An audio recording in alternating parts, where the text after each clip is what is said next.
we go. So just to outline the way the event's going to go, we're going to tell you a little bit about the magazine. We'll introduce you to each other, to the editorial staff and the guest writers and then the writers, the guest writers some of them will read excerpts from their work, which I'm very excited about because the stories are just amazing. We'll play a little bit of literary trivia, which our editors have been collaborating on. Hopefully there's some challenge to the questions. We'll see. And then we'll also give you a sneak peek of the images for next issue, for 4.2. And those are pretty amazing because actually we will be working with a fiber artist. So that's going to be a really, really different kind of direction for us to go in. So just a little bit of history for those of you who are not familiar with Hotch Potch. We started the magazine during COVID-19, during the pandemic. I had been personally just thinking about the idea of having a group of writers that develop a readership through a collective. You know, it can be very isolating and very frustrating when you're sending stories out and you're getting rejected, or you're sending manuscripts out, and thought it would be a really wonderful experience to have a group of people that produced, you know, on a regular basis, produced a collection of stories. And when I floated the idea by some of my artist and writer friends, it really resonated with people. And so fast forward, we're now in our 4th year of production, and we've had close to 1,500 downloads total. So our work has gotten around, and I think we're hearing things from people, and I think we're starting to generate a little bit of buzz, you know, in a small potatoes kind of way, and getting a good reputation. And we're feeling pretty good, especially this issue. So I'm excited to just kind of get into that. And so what I wanted to do now is just to invite each of our contributing editors to introduce themselves and maybe just say one thing that they especially enjoyed working on for this issue. So I can go, and I'll just say for this issue, I particularly loved the drabbles. There was something about the drabbles, the 100-word stories, that were just magical. They just really transported me into these little miniature worlds, like little snow globes, and I was very moved by the drabbles this issue. And now I will pass the baton to Pam. Hello, I'm Pam Tournier. I write under Felicia Strangeways. And this issue is really exciting. And I've really enjoyed collaborating, especially with Gail and with David and with Robin. And then I've always enjoyed Travis's work. I know him from another group. So I'm really happy to feature everyone's stories, and I think they're terrific, and you'll get to hear some of them. That's great. So I will pass this to Marco now. Hi, I'm Marco Etheridge, and for this issue, I was especially blessed with the guest writers, Drabble, and flash writers that I got to work with as an editor. It was an absolute joy. I mean, really, it was like I got a lot out of it. It was really fun, and just hats off to everybody. So, and Aaron, I'm passing to Aaron. Hey folks, I'm Aaron. I'm the art editor, and this has been a huge issue for us. We did a few things, right? One is that this is the first time that we had a single artist be our featured artist. We changed our production schedule. We've done a complete rebrand and updated our website. So for me, like, I feel like one of the most exciting things is that we have just elevated in virtually every way for this issue. And for me personally, a big part of that was working with Mary Lynn, who has done the lion's share of the layout for this coming issue. So that's something I've enjoyed, and I will pass it on to her if she'd like to use her voice to share. Okay. I'm Mary Lynn Rask, but I write under the name of Woodreed. And for me, There are two things with this issue. I really enjoyed working with Erin as we collaborated to give the journal a new look. And I loved the fact that David Mellon, is the featured artist. He's a very close friend of mine, and I think he's one of the most talented people I know. So I was just ecstatic to have his work as in our journal. It's just amazing. So I will pass it on to Christine. Hi everyone, I'm Christine McCallums.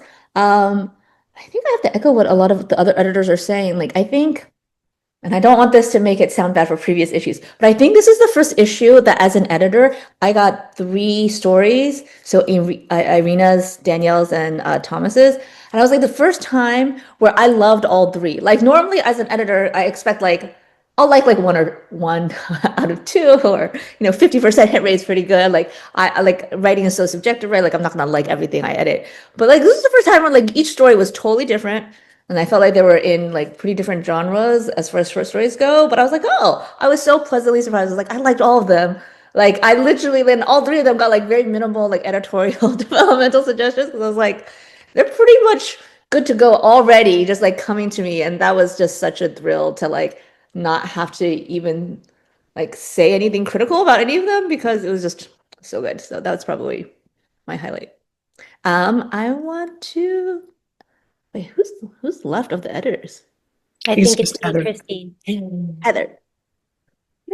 Awesome. I'm Heather Pagano. I'm also a contributing editor, and I was just in love with the painting. So it was a love-hate relationship because I could only pick one, right? I saw all of those wonderful paintings. So what I think my favorite part is like I can imagine what I want the story to be for this one, and I can imagine what I want the story to be for that one. And you all did that work for me, so I didn't have to sit down and and write 20 stories. So I think that was the most exciting thing for me is paintings that I was kind of like, really invested in and dreamed about to see what was produced from that. And I really loved it. Thank you so much, everybody.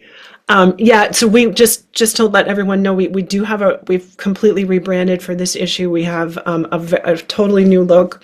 Thank you to Mary Lynn and to Erin.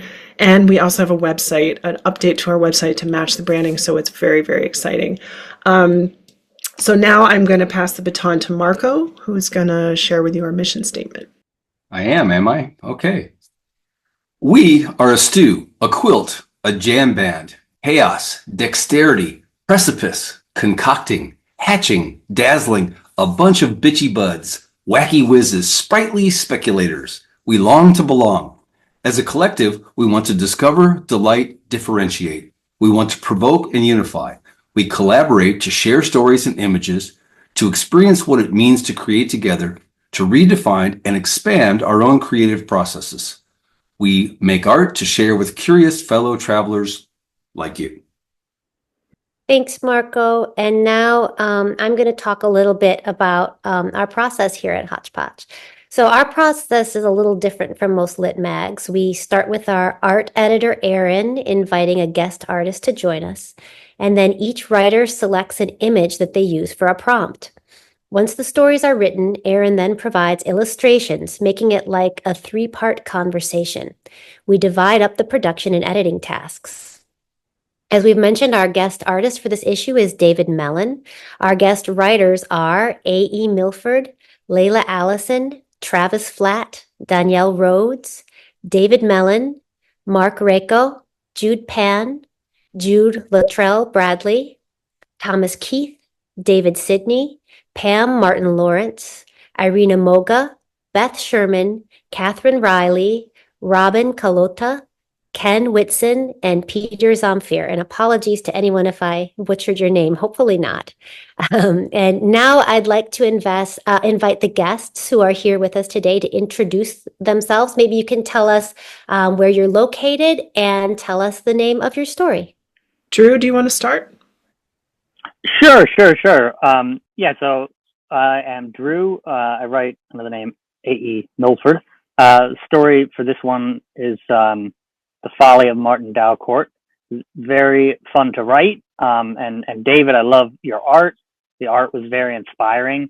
It's great to be able to write to a prompt like that, because I think that, as I'm sure all the writers would agree, you come up with something different than had there not been art. So it becomes something, a mix of something that never would have existed otherwise. So thank you very much, Jeff, for having me. I'm based in Los Angeles, but yeah, happy to be here. Thanks, Drew. Julie, do you want to go?